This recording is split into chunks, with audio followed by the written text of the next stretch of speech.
Hi everyone, welcome back to my channel. In today's video, I'm going to be answering some of your questions. I'm really in the mood for some banana bread, so while I answer your question, I'll have my innie doing the baking in the kitchen. Okay, so let's start. How often do I get recognized in public? To be honest, I don't get recognized in public very often. In my entire career, I think I've gotten recognized about 3 times, which isn't a lot considering how long I've been doing this for. I think part of the reason is that when I go out, I'm usually dressed very comfortably, nothing that really calls much attention. Comfort is always my priority, and beyond that, I'm actually pretty reserved. I know that might sound surprising given the work that I do, but I think people sometimes forget that there's a big difference between interacting online from the comfort of my own space and having people approach me in person. Online, there is a sense of control, a level of separation that makes it easier to engage and express myself. In person, it's a different dynamic. It's not that I don't appreciate it, I really do. I just prefer keeping a low profile when I'm out and about. That being said, I truly love what I do. It's honestly the perfect job for me at this stage. It allows me to connect with people, express myself, and have the freedom to be who I am, all while maintaining a level of privacy that I value. So while I don't get recognized much, I think it's the best of both worlds. I get to do what I love while still moving through life in a way that feels comfortable and natural for me. What made me want to join the industry? Okay, so when I was 24, I was living in a 2-bedroom apartment with my mom in Miami, and she worked very, very hard. My mother worked really hard, but it was still very hard to make ends meet because the cost of living in Miami is very expensive. And I'm talking about back then, so I can't imagine how things are now. I was working at a clerical job for this high-end luxury furniture company. And although it was like a set paycheck every week, I didn't see myself staying there forever because it wasn't enough for with that financial stress always weighing on me. I was always afraid that, something was gonna happen and losing my home or something like that. So with that stress, I had a friend who paid for a bartending course for me. I earned my license and then I took a few events bartending. It was okay. And then I ended up working at a restaurant. We hit slow season right when I got hired, and that was really a low moment for me.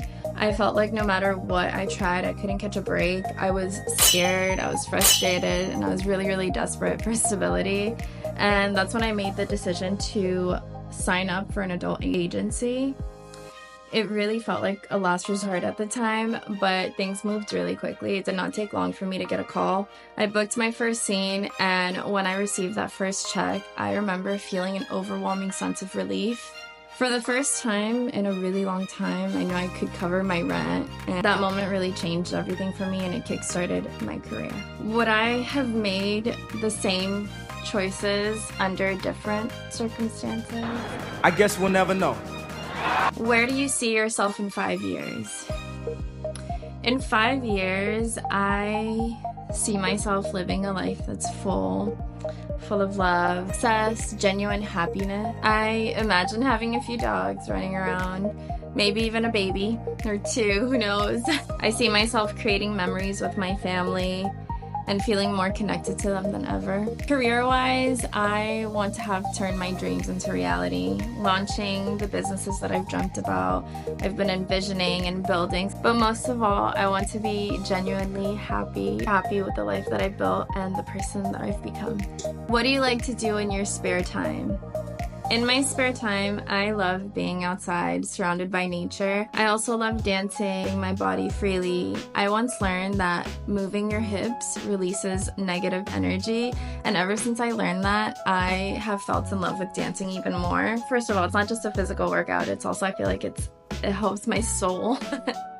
It's a form of release, and it makes me feel alive. Writing is another passion of mine. I've been writing since I was about 13 years old. Writing has always been a way of me processing life, and it grounds me, it heals me, it makes me feel lighter. Lately, I've also been really into meditation. It brings me a sense of peace and clarity. Outside of that, I love bike riding, working out, spending time with the people that I love. Where are you from? I was born in a city in Brazil called Fortaleza. It translates to strength, which I've always loved that name. It feels powerful, and in a way I think it represents a big part of who I am. When I was 5, my parents and I moved to the US, and I haven't been back. For a long time, I thought I couldn't go back legally, and it turns out that I was wrong. Now it's just a matter of time of actually making the plans, and I know that when it happens, it's going to be such an unforgettable experience. Why have women lost their morals? I don't believe women have lost their morals. I think that what really happened is that society's definition of morality for women has changed. People are starting to realize that morality isn't a one-size-fits-all. For a long time, women are expected to fit into a very specific role. And when they stepped outside of the roles that they're supposed to fit into, they were judged. What is your favorite state in the USA? I've had the privilege to visit quite a few states. I've been to California, Utah, Nevada, Texas, Ohio, Georgia, both Carolinas, Maryland, Washington, D.C., Virginia, New Jersey, and New York. And I also live in Florida. Out of all the places I've been, Florida will always be my favorite. Would you have continued doing mainstream if the 2020 pandemic never happened? When the pandemic hit, everything shut down, and we were all forced to stay home. For someone like me who was already working online, it actually created a perfect opportunity to grow. It was a unique time when social media and online platforms really exploded, and in many ways it became an ideal recipe for success. If the pandemic never happened, I think I probably would have done a few more scenes. How did you come up with your stage name, and does it have any meaning? I've never really addressed whether Alina is my real name or not, but what I can say is that Alina Bell is a very important character in my life. It's a name that does hold meaning for me. To me, she represents confidence, sensuality, and strength. Thank you so much for hanging out with me today and spending some time in the kitchen. I had so much fun answering your questions and making this banana bread. And if you haven't already, make sure you hit that subscribe button so that you don't miss out on any future content like this. Thank you so much for watching, and I'll see you on the next one.